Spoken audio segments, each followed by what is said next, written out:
What's going on, guys? It's your boy Scare Soldier back with another Borderlands 3 video, and in today's video we are going to be looking at the Kaos. Now the Kaos is a Dahl assault rifle that has been given two types of buffs. So the first buff is an increased weapon damage. So you guys see the gun has 10,559 damage, which is quite insane, and also it had an increase in explosion radius on kill. So the legendary effect on the Kaos is after you kill an enemy, there's going to be an explosion that occurs and deals damage to nearby enemies. So the fact that this gun can do some splash, we're going to be adding certain things to make this gun even better. Now the anointment we have on the weapon is 300%, but that's not what you want to be looking for. You actually want either a 5150 anointment. Next two mags deal 100% bonus elemental damage, or consecutive hits are all great anointments on this weapon. Now, if you guys want to add and make this gun even better, what I would suggest is that you guys find splash damage and splash damage radius rolls on your class mod, alongside some assault rifle damage to absolutely optimize this weapon.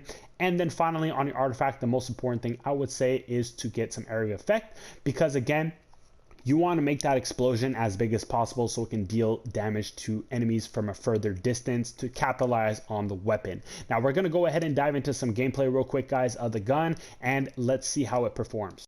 So for those who are interested in farming the Kaos, you have to go over to Admir, where you're going to be fighting the Psychobillies, and the Psychobillies are going to be dropping the weapon for you. Now the weapon comes in fire, corrosive, shock, or cryo element. It does not come in radiation or kinetic, and the weapon also has a secondary firing mode that can be in burst. So if you guys want to switch up between burst and fully automatic, you guys can. And also another great thing is that it is a world drop, and you also do not need a DLC for this weapon, so anybody in Borderlands can have it. Now let's check if they dropped it for us, and that's a hard no. Moving on to the gameplay now, guys, we have the 300% on our Kaos, which is not optimal. So basically when we get that enemy down to under 90% health, the anointment is completely gone, and we rely on the weapon's base damage to absolutely tear. And you guys can see that even without much of an anointment helping us, we are shredding through these enemies' health, which is a really good sign, because if we were to add an anointment such as next to mags or even a 5150, you guys could imagine that this gun would be doing even more damage. Now what's also really cool, guys, is the fact that that explosion on kill can kill enemies nearby other enemies, which helps this weapon mob very efficiently. So the next test is going to be against a boss. So let's go ahead and try it on Grave Ward. Okay, here we go.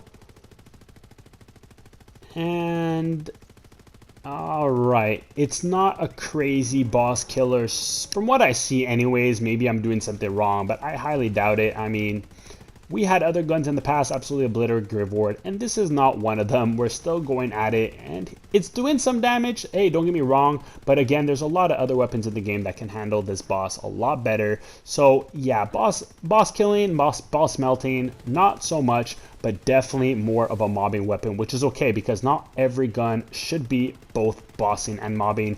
We need kind of a weapon that does mobbing and also different weapons for bossing. So let's go back to some normal mobs again and let this gun do its thing, because what this gun is meant to do is obviously melt mobs, and this is exactly what we're getting from this weapon. So overall, what I think about this weapon, guys, would I recommend you farm it?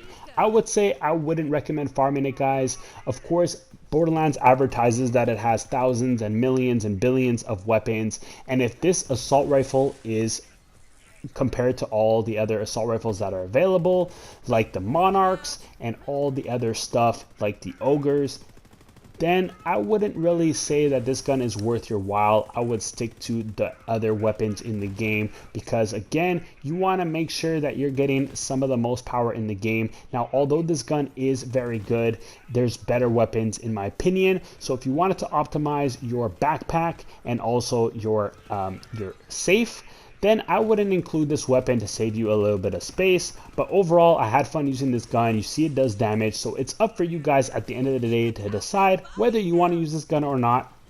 I'm just here to help you guys make a decision, but that's pretty much it. I'll catch you in the next one. It's your boy Scare Soldier signing out. Peace.